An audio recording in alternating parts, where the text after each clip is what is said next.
نئی صبح پریزنٹس راہ ہدایت بائے مفتی صادق احمد۔ ایک نصیحت نبی علیہ الصلوۃ والسلام نے یہ فرمائی کہ اپنی مالداری کو اپنی محتاجی سے پہلے غنیمت جانو، کیونکہ آج مالداری ہے کل محتاجی بھی آ سکتی ہے۔ اللہ تعالیٰ نے آپ کو اگر صاحب مال بنا دیا ہے، آپ کے پاس مال و دولت کی کثرت و فراوانی ہے، آپ کی گزر اوقات اچھی ہیں، اور آپ کو اللہ تبارک و تعالیٰ نے رزق کی طلب سے بے فکر کر دیا ہے، اور اتنا آپ کے پاس ہیں کہ آپ سکون کے ساتھ اپنی زندگی بسر کرتے ہیں، تو اللہ تبارک و تعالیٰ کا شکریہ ادا کریں اور اپنے اس مال و دولت کو خیر و بھلائی کے کاموں میں صرف کریں، محتاجوں، مسکینوں، یتیموں، بیوہ اور ناداروں کے حقوق ادا کریں۔ جو مال آپ اللہ کی راہ میں خرچ کر دیتے ہیں وہی آپ کا مال بن جاتا ہے، وہ آپ کے لیے محفوظ ہو جاتا ہے،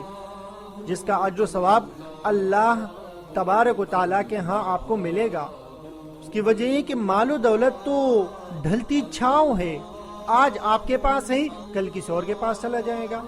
نہ یہ مال ہمیشہ آپ کے ساتھ رہے گا اور نہ آپ ہمیشہ اس مال کے ساتھ رہیں گے۔ کتنے لوگ ہیں ان کے پاس جب مال و دولت کی فراوانی ہو جاتی ہے تو وہ سرکشی کرنے لگ جاتے ہیں،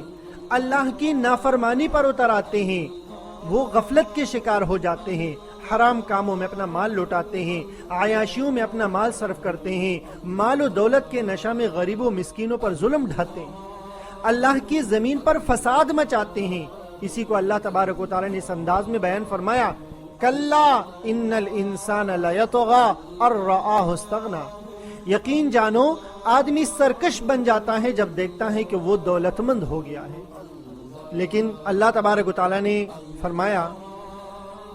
کہ یہ میرے نیک بندوں کی خصلت نہیں ہو سکتی، یہ میرے نیک بندوں کی عادت نہیں ہو سکتی،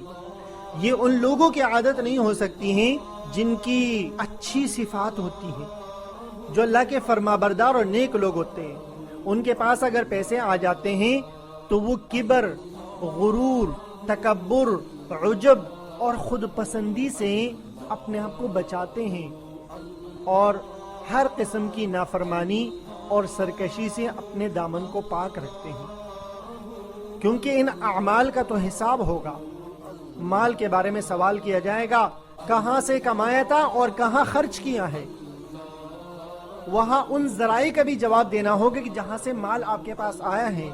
اور جہاں آپ نے خرچ کیا ہے اس کے بارے میں بھی پوچھا جائے گا، اور ایک ایک بات کے بارے میں جان پڑتال کی جائے گی۔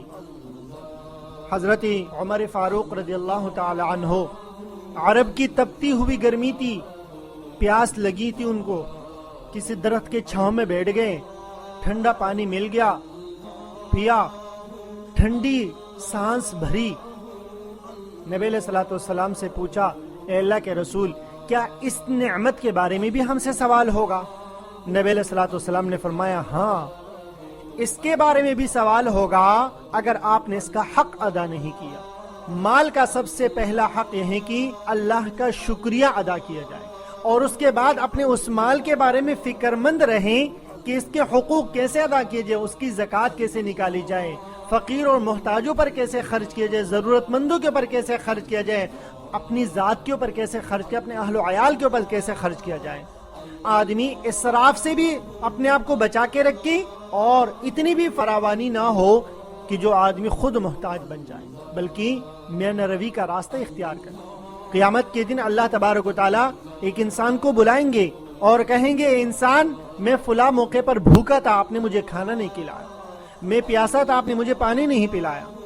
میں ضرورت مند تھا، آپ نے میری ضرورت پوری نہیں کی۔ وہ بندہ جواب دے گا، اے اللہ، آپ تو خالق کائنات ہیں، آپ تو مالک الملک ہیں، آپ تو بادشاہوں کے بادشاہ ہیں، آپ کیسے بھوکے ہو سکتے ہیں، آپ کیسے پیاسے ہو سکتے ہیں، آپ کو کیسی ضرورت پیش آ سکتی ہے؟ اللہ رب العزت جواب دیں گے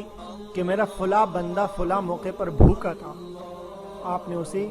کھانا نہیں کھلایا، جب آپ کی قدرت تھی اس کو کھانا کھلانے کی، جبکہ آپ کی قدرت تھی اس کی پیاس بجھانے کی، جبکہ آپ کی قدرت تھی اس کی ضرورت پوری کرنے کی، لیکن اس کے باوجود بھی آپ نے اپنے آپ کو غافل رکھا۔ عزیزان گرامی، اس وبا کی شکل میں آج ہمارا آدھے سے زیادہ معاشرہ محتاج بن گیا ہے۔ ان محتاج اور ضرورت مندوں کی فکر کرنا خود ہماری ذمہ داری ہے۔ اس لیے اپنے معاشرے میں دیکھیں کہ کون سے ایسے لوگ ہیں جن کے گھر میں راشن نہیں ہے، جو ضرورت مند ہیں، خود ان کی مدد کر سکتے ہیں، کسی کا حوالہ دے سکتے ہیں۔ اور ان حالات کے اندر اگر کسی کے گھر میں اللہ تبارک و تعالیٰ نے انہیں فراوانی عطا فرمائی ہے تو بجائے سرکشی کرنے کے، بجائے تکبر میں مبتلا ہونے کے، اپنے ملازموں کے ساتھ برا رویہ رکھنے کے، اللہ کا شکریہ ادا کریں اور اپنے آپ کو محتاج سمجھیں، اور اللہ تبارک و تعالیٰ کی اپنے اوپر بہت بڑی نعمت سمجھ کر اس کا ہر وقت شکریہ ادا کرتے رہے کہ ان تنگ دستی کے حالات میں بھی اللہ تبارک و تعالیٰ نے آپ کو مستغنی رکھا ہے۔ اللہ اللہ